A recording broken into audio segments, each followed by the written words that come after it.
time in the first half of the 2024 FIA Formula 1 season, and it is our traditional race reaction to the Grand Prix, where basically, the motorsport, especially the Formula 1, was born in the 1950. That is exactly 74 years ago, and what a great happy birthday to Formula 1 it was, with a classic British Grand Prix. So here in our great reaction, nicely sandwiched over here in between this wonderful SF1000T818 Trustmaster Scuderia Ferrari Formula 1 Racing Simulator and this beautiful Scuderia Ferrari Red Retina iMac. We will tell you everything about the race, and especially from the Ferrari's perspective, what we could and should have probably have done in order to win the race, because contrary to maybe what most people will think, I actually believe that it was possible to win the race, and what a pity that we haven't. We will then take a look at the overall result.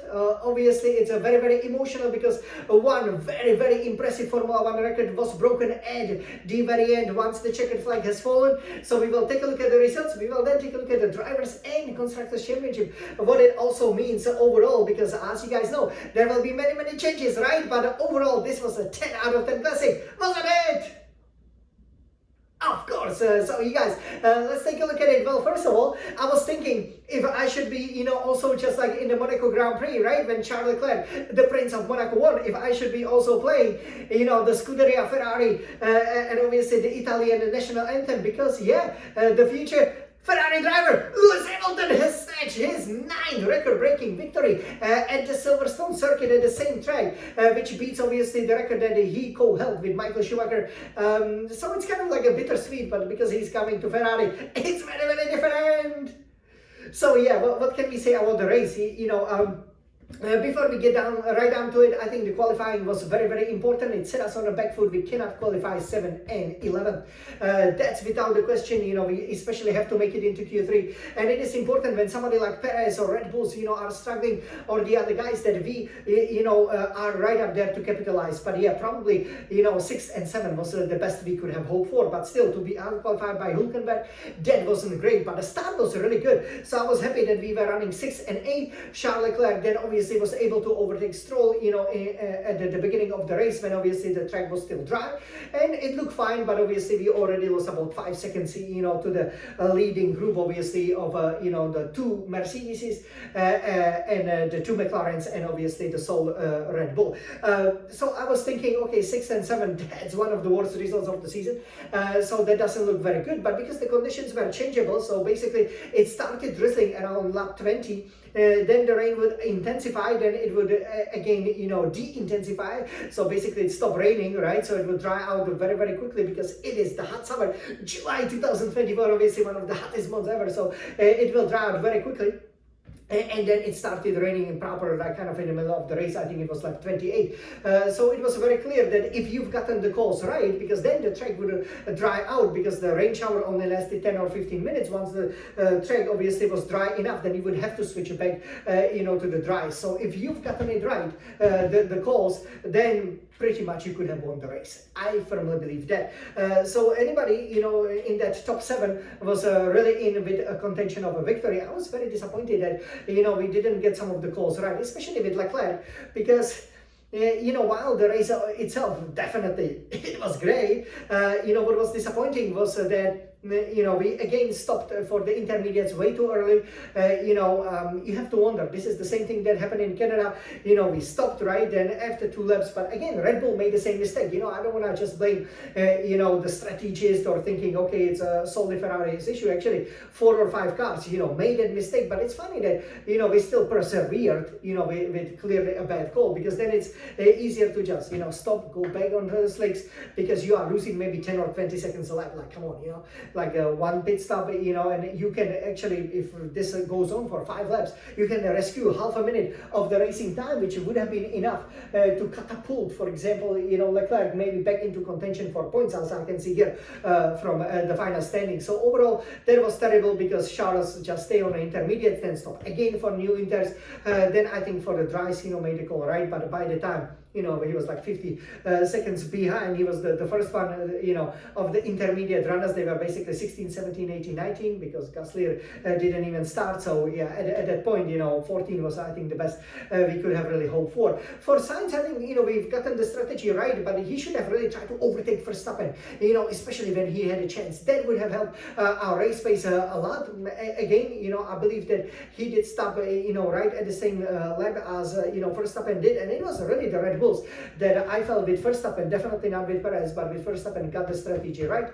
I felt like, with Sainz, he was kind of following, but since he doesn't really have that ultimate pace, I think we have to admit that, that was a real pity, because at the end, you can see that Hamilton won by only 1.4 seconds from Verstappen, and I thought we could have kept up the pace with him. So, if, for example, we've gotten the strategy right, put in, the fresh set of tires, probably the fresh mediums, at the end, we would have been able to be maybe on a podium, maybe even win the race. But you basically have to be opportunistic, keep it on a track, because Sainz also had a couple of moments, right? And then obviously you saw what happened, for example, to Mercedes. Then I believe, Sainz could have scored his second British Grand Prix victory. If Leclerc was there, maybe it could have been him. But, the real concern for the Ferrari fans is that we do not have the ultimate pace. So hopefully we can, find that pace, unlock that new upgrade. Otherwise, this...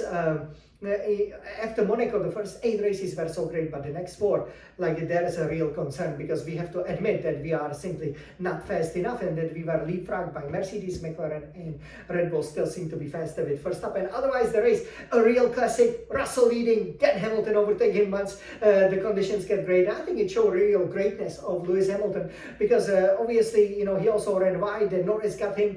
But again, with Norris, poor racecraft, making wrong decisions, looking at others instead of taking the initiative like the Red Bull did, and as a result he then lost position to Hamilton just because he stayed 1 lap late. Same thing happened with Piastri. So McLaren, that was a terrible strategy for them, because they had lots of points on offer here. As Ferrari, we haven't really lost that many points because we were not so competitive, but I thought it was a really great. And it's a very emotional. We obviously hope that Lewis Hamilton will win the 10th British Grand Prix now in the Ferrari colors. That will be very interesting what happens. But yeah, it was a real classic. I'm sure that you guys all enjoyed it. It's a great advertisement for Formula One. This is what F1 should be all about, and it was great to see Verstappen really being tamed, being overtaken, for example, by Norris. Also on the track, guys like Piastri, coming back, and overall Russell unlucky that obviously he retired. But I thought Lewis, really showed his class, and to me, he is, I have to admit, obviously I'm a big Michael Schumacher's fan, but it was very emotional and very nice for Formula One to see him win. For us as Ferrari fans, seeing Charles Leclerc win Monaco was absolutely brilliant, but this was something special, and rightly I think he gets hold of that special record of having the most wins at a single circuit, which is now 9 at the British Grand Prix. And yeah, maybe what a pity we couldn't play it obviously with the Scuderia Ferrari and the Italian anthem. That would be perfect. So now, you guys, let's take a look at the race results, because, there's not that much to look at. Actually, in the highlights, I greatly encourage you to take a look at the highlights at the Formula One. You can see that Hamilton won by 1.4 seconds, but he had it under control. That final stint, he was brilliant there. You can see that how it finished pretty much with Sainz then finishing 47 seconds behind, and didn't actually even know that. So that's massive. But yeah, overall, that just showed that we didn't have much of a pace. What it then means for the constructor, for the championship over here. So let's take a look at it. You can see that it turns it upside down, but it's actually great for Verstappen leading with 255 points. He's pretty much got it sewn up. It will be interesting. The second half of the season, it's gonna be massive. I cannot wait, because you cannot now predict who will be good. Norris obviously looks like challenger with 171, but look at the Ferrari couple. 150, 145 altogether. Basically, we've gotten that 300 points, so we are in it. But we gotta make sure that the guys behind, look at Perez now falling into the clutches of Russell and Hamilton. Piastri being that Hamilton's made up lots of points. So I would say maybe that second place is up for grabs. But if people can tame Verstappen, that could still bring in a massive title challenge. It would be amazing. And now Aston Martin with a Stroll, surprisingly, has gotten a really good results. recently. So congratulations to him. We are holding on to the second place over here in the Constructors' Championship at Red Bull with 373 points, open up a 71-point gap. So that's a bit of an issue. We have 302 points, but McLaren only 295.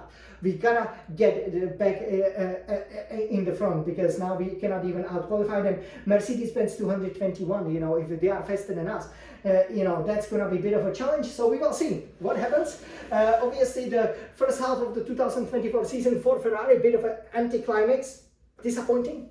I have to say, disappointing for me. Certainly, we could have done better. But, you know, this is it. You know, we have to stick, you know, with, you know, as a team, you know, like find out, you know, what the mistakes are. Is it the drivers, you know, is it the setup, is it the engineers, you know, strategy, whatever, you know, iron it out. And, you know, I'm sure, especially after the summer break, when Italian Grand Prix is running, that could kickstart our season. There are lots of good tracks for Ferrari, starting with Hungaroring. So, you guys, we cannot wait. We hope you enjoyed this race reaction. I really like this race. You know, I myself had the best victory, you know, when I was doing it obviously last season, which you can also check on the YouTube channel. So it's a great track, and the best trophy, the golden trophy. Lewis Hamilton is so lucky. I would love to have it here in my cabinet, which you can see behind me. This was Jan, the Scuderia Ferrari's biggest fan. And now let's end the summer 2024, the July 2024 in style with two tracks, the Hungaroring, where we are very strong, and the Classic Spa to kickstart our challenge, or rather get it back on track. Let's go, Forza Ferrari! Let's go, everybody! This is what Formula 1 is all about. Happy birthday to F1! And you guys, we will see you soon. Forza Ferrari!